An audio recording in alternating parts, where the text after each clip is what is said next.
Hi అండి, అందరికీ నమస్తే. నేను నా రావణ్ పార్ట్ 18 స్టోరీలోకి వెళ్ళిపోదామండి. ఆవిడ మాటలకి మామూలు బీపీ రాలేదు నందుకి. కానీ యుక్త ముందు ఆవిడతో గొడవ పడ్డం ఎందుకని డ్రైవర్ని పిలిచి యుక్తాను స్కూల్లో డ్రాప్ చేయమని చెప్పింది. ఆ తర్వాత రాజేశ్వరి గారి దగ్గరికి వెళ్ళి, ఇప్పుడు చెప్పండి మేడం, ఇందాక ఏదో వంశం పరువు ప్రతిష్ట అని నాలాంటి చిన్నపిల్ల దగ్గర ఏవేవో పెద్ద పెద్ద మాటలు అంటున్నారు.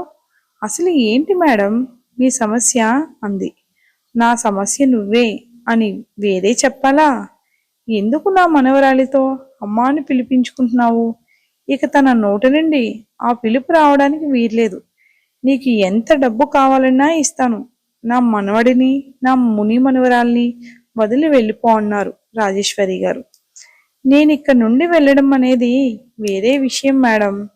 ముందు మీకు రెండు విషయాల్లో క్లారిటీ ఇవ్వాలి. మొదటిది, యుక్త నన్ను అమ్మా అని పిలవమని నేను చెప్పలేదు. తనే అలా పిలుస్తుంది.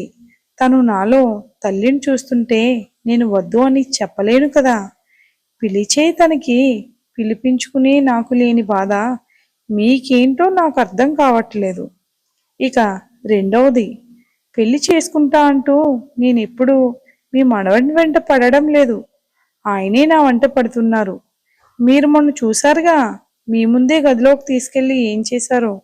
నిన్నటికి నిన్న ఆయనతో ఒకే గదిలో ఉన్నాను. పెళ్లికి ముందే ఆయన చేయి పట్టుకుని లోకమంతా చూస్తుండగా 7 అడుగులు వేశాను. మీరు టీవీలో చూసే ఉంటారు కదా, మా జంట ఎంత బాగుందో. ఆ కాసేపటికి అలా ఉంటే, జీవితాంతం జంటగా ఉంటే ఒకసారి మీరే ఊహించుకోండి ఎంత బాగుంటుందో అని ఆవిడ్ని చూస్తూ, ఇక చివరిగా నేను చెప్పొచ్చేది ఏమిటంటే, నేను లేకుండా మీ ముని మనవరాలు ఉండలేదు. వాళ్ళ నాన్న అంతకన్నా ఉండలేరు. కావాలంటే వెళ్ళి మీ మనవడితో చెప్పండి నన్ను పంపించమని అని విసురుగా అక్కడి నుండి వెళ్తూ వెనక్కి వచ్చి, ఒక్క విషయం మర్చిపోయా. ఏమన్నారు? నాకు డబ్బిస్తారా అని గట్టిగా నవ్వుతూ, మీ మనవడితో పెళ్ళైతే ఈ ఆస్తంతా నాదే కదా. మీరు నాకు డబ్బిచ్చేది ఏంటి? ఊరు నుండి చుట్టం చూపుగా వచ్చామా, వచ్చిన పని చూసుకుని వెళ్ళామా అన్నట్లు ఉండండి. అంతేకాని అనవసర విషయాల్లో జోక్యం చేసుకోకండి అని ఆవిడకు మాట్లాడే ఛాన్స్ ఇవ్వకుండా కిచెన్లోకి వెళ్ళిపోయింది. రాజేశ్వరి గారు నందు మాటలకు కోపంతో ఊగిపోయారు. ఈ పిల్లకాకి కళ్ళు నెత్తికెక్కాయి.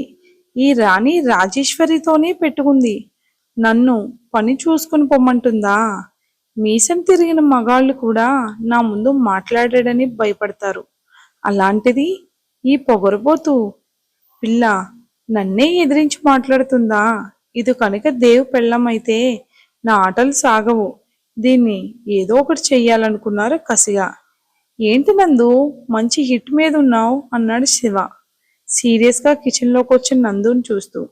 ఏం లేదులే శివ, ముందు నాకు స్ట్రాంగ్గా కాఫీ ఇవ్వంటూ అక్కడున్న చైర్లో కూర్చుంది నందు. నేను చూస్తుంటే మామూలు స్ట్రాంగ్ సరిపోయేలా లేదు, సూపర్ స్ట్రాంగ్ కాఫీ ఇస్తానంటూ ఫ్రిడ్జ్లో నుండి పాలు తీసి స్టవ్ మీద పెట్టాడు. 2 నిమిషాల్లో వేడివేడి కాఫీ కలిపి నందు చేతికిచ్చి, ముంబై ట్రిప్ ఎలా జరిగింది నందు?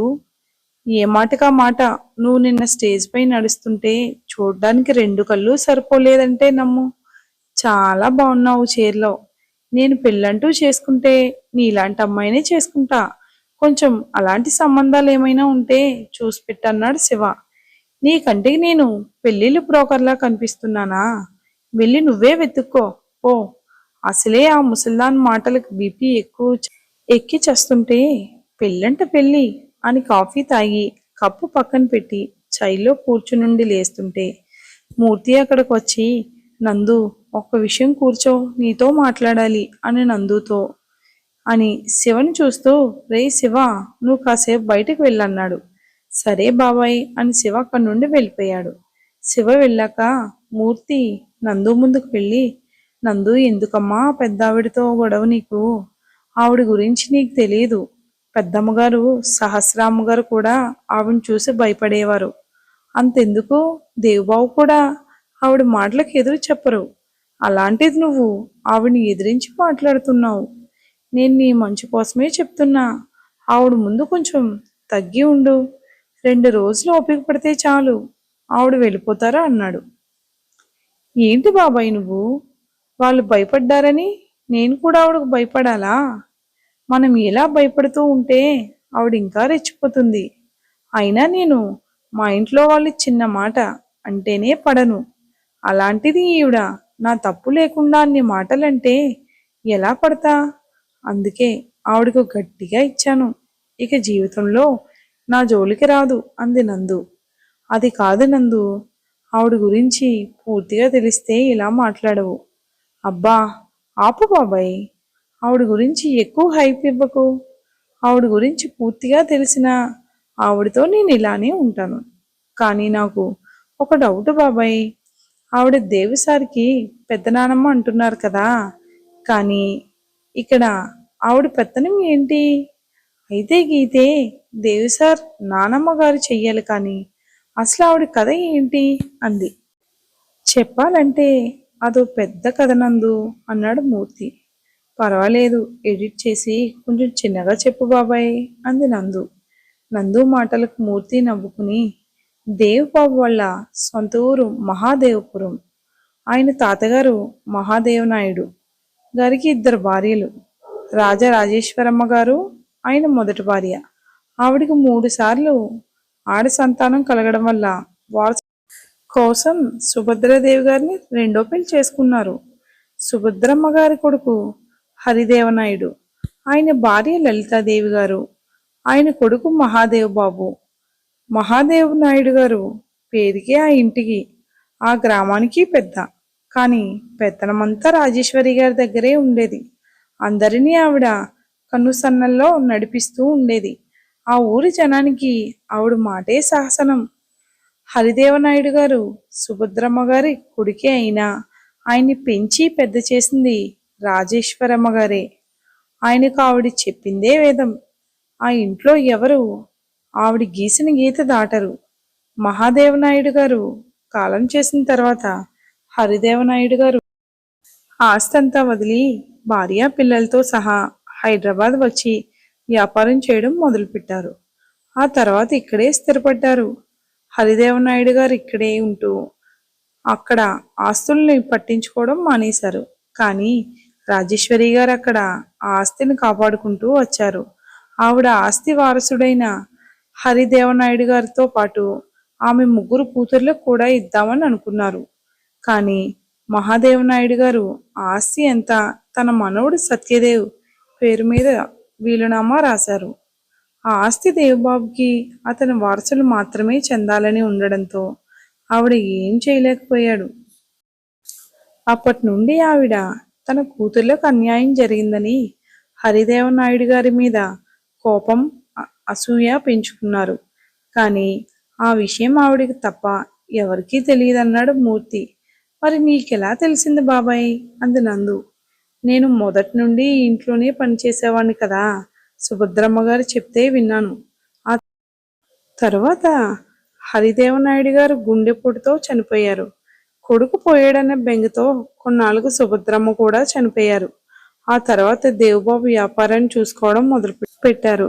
రాజేశ్వరి గారు తన కూతుర్ని దేవబాబుకి ఇచ్చి పెళ్లి చేద్దాం అనుకున్నారు. కానీ దేవబాబు ఎవరికీ చెప్పకుండా సహస్రమ్మని పెళ్లి చేసుకుని వచ్చారు. అవునా, దేవసార్ లవ్ స్టోరీ కూడా చెప్పు బాబాయ్ అంది నందు.